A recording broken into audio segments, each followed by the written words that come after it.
Hi everyone, and welcome to Something from the Shed. And in today's video I'm going to be filming a project that I did a while ago, well I attempted a while ago, and I completely stuffed it up because basically I got my lathe and I didn't want to do it anymore because I thought wood turning was more interesting. However, I'm taking a step away from the lathe this year. I'm still going to be doing wood turning, but I'm not going to be filming as many wood turning projects. I might do a bowl every now and then, but I'm not going to be filming as much on the lathe as what I did do last year.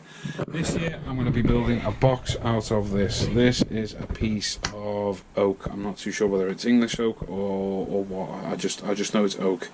My neighbour was throwing a bookcase out, and I thought, right, if it's still there on the way back from the school run, I'll knock on his door and ask if I can have it.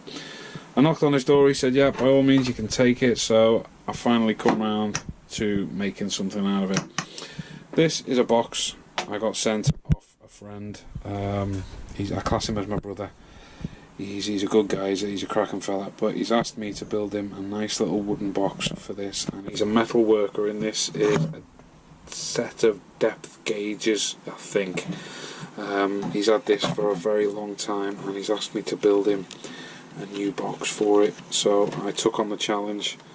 And I said, yeah, do you know what? Yeah, I'll bloody well give it a go. And I've had it for like 2 years now. So if you're watching this video, brother, it's about time that I got on and started your project. So let's crack on. I'll start by taking the piece out of the table saw, where I've set up a long spirit level to help me get a nice straight cut on one side. I do this by placing most of the spirit level at the infeed side of the table. Then I push the piece against the spirit level with both hands, while also applying downward pressure all the way through the cut.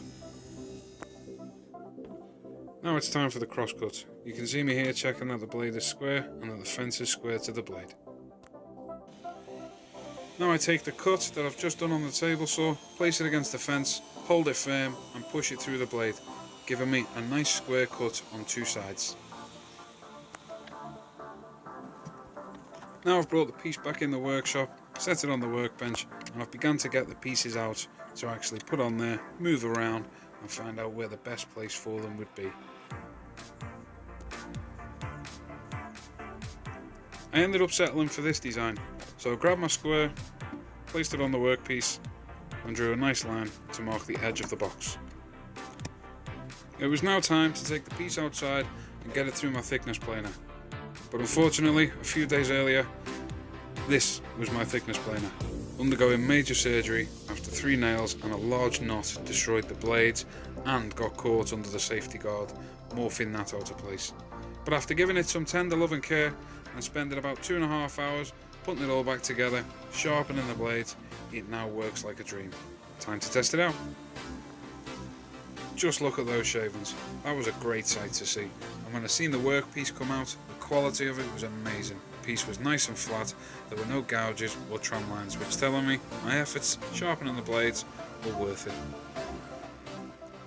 After getting it to the desired thickness, it was time to get back over to the crosscut sled on the table saw and cut it down to its final dimensions. After they were both cut to their final dimensions, it was time to take inside and give them a little bit of sanding just to get rid of those rough edges. After getting the pieces down to the final dimensions, this is where I realised I'd fucked up. The two workpieces were too thin for the actual tools to go in. So if I used the router to cut the marks out, it'd just go straight through. At this point in the project, I was absolutely gutted and I felt like throwing it away, but I thought, right, I'm going to dig about in the workshop and find something else to go in the middle of it. And so I did. I found a nice piece of Indian shisham that I was going to use, and that would be the part that the tools would be laying in once they're done. You can see me here drawing out a nice square just to copy the sizes so I don't have to go through all the milling process again. I was going to cut that out and use that as the centerpiece.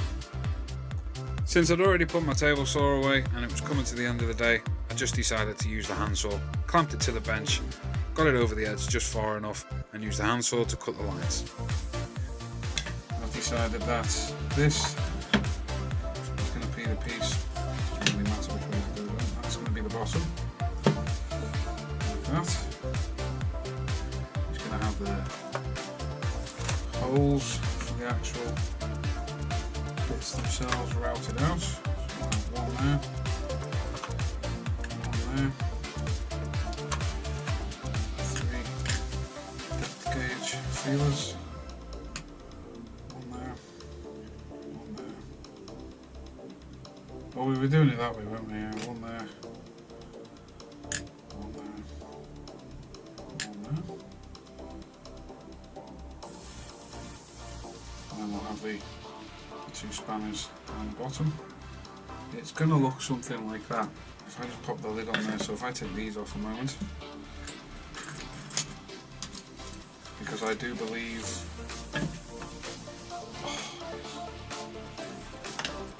yeah. What I'm getting excited over there, guys, is I raided my wood rack for a couple of pieces to go around the edge of the box, and lo and behold, I found some pieces and I couldn't believe how they fitted. They fitted perfectly with no milling needed. Yeah, I'm using this. Yeah, that's fabulous. Right, so I'm going to go and glue these 2 pieces up, and we'll come back to it tomorrow and see how it looks.